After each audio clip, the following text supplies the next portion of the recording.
All right, let's just jump right in. We're going to deconstruct the sound of a total legend, a guy who created one of the wildest, most destructive guitar tones in modern rock. I'm talking about Maximum the Ryo-kun from Maximum the Hormone. He is an absolute original, and today we are going to pull back the curtain and figure out his complete sonic recipe. You know, this phrase right here, confident heaviness in the midst of chaos, I mean, that just nails it, doesn't it? It perfectly sums up his whole philosophy. So how in the world does one guy create a sound that literally feels like it could level a building, but at the same time it's so precise and just dripping with personality? Well, that's exactly the question we're going to answer. Because his sound isn't just heavy, it's a work of art. It's meticulously crafted chaos. So here's the plan. First, we'll get into his whole controlled chaos thing. Then we'll break down the rig piece by piece, the guitars, the amps, and oh yeah, the secret weapon pedals. After we figure out how he dials it all in, I'm even going to show you how to get a similar vibe on a budget. So yeah, let's get cooking. All right, section 1. Look, first things first, you really got to get the music itself.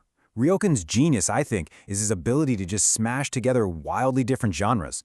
One second he'll hit you with this crushing, super down-tuned metal riff, and then bam, he pivots to a groovy funk line or a totally frantic punk rock section. And somehow, through all of that, it's still unmistakably Maximum the Hormone. This is not just noise, people. It's a very deliberate, very controlled explosion of styles. Okay, moving on to the foundation of it all. I mean, a tone this massive, it has to start with the right instrument, right? And for Ryo-kun, it is all about those heavy, single cutaway guitars.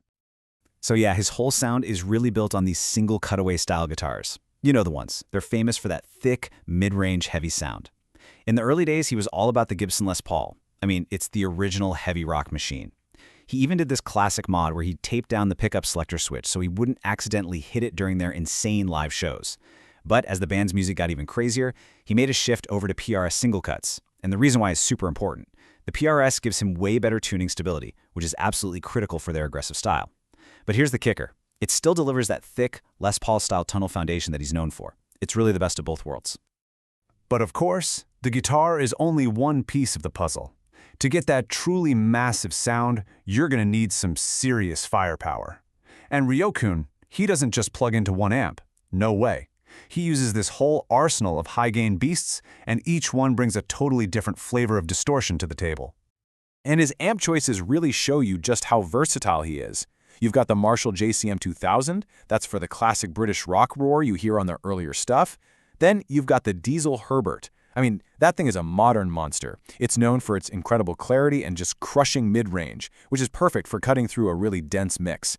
For pure, unadulterated speed and aggression, he's used the solid-state Randall Warhead. And of course, for that iconic, modern metal crunch, you have the Mesa Boogie Dual Rectifier. So you see, this isn't just a random collection of amps, it's a whole palette of destruction. Okay, we've got the guitar, we've got the amps, but now we get to the real secret sauce, the good stuff. His pedalboard. This is where all the truly weird, wonderful, and just unique elements of the Hormone sound are really born. Think of these as the magic spices in his sonic recipe. So I want you to focus on this number, 3. What does that mean? It means 3 harmony voices, all generated by one single pedal, the Boss PS6 Harmonist. And let me tell you, this pedal is without a doubt the single most important piece of his entire effects chain.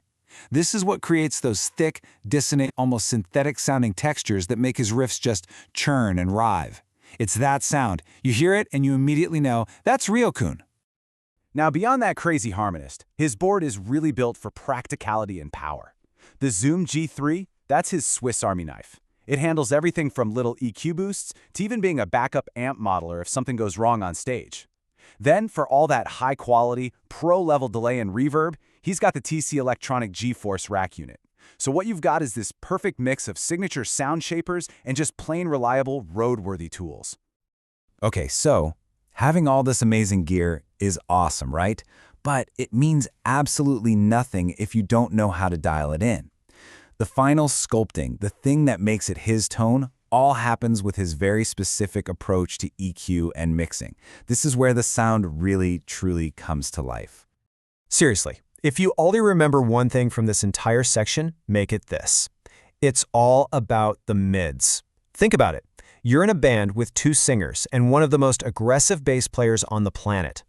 The guitar has to find its own space to live, or it'll just get buried.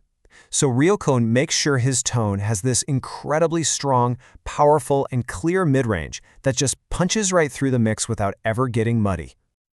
So, how do you actually apply this stuff? Well, here are some quick pro tips for you. First, try giving a little boost somewhere between 2.5 and 3.5 kHz. That's going to give you that pick, attack, and clarity.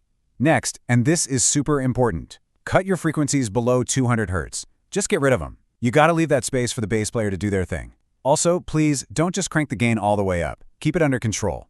That's how you keep your riffs tight and articulate. And finally, here's a great little studio trick.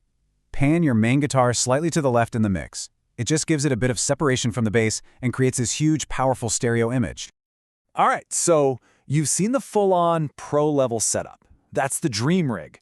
But what if you want to capture that same energy, that same tone, but, at home, without breaking the bank? Let's talk about it. We're going to look at a clear, totally accessible way to build a similar rig using some really great, affordable, modern gear. Okay, here's your affordable recipe. For the guitar, you can't go wrong with a PRS SE Mark Tremonti Standard. It's a fantastic choice that really captures that single-cut feel and that thick tone we've been talking about.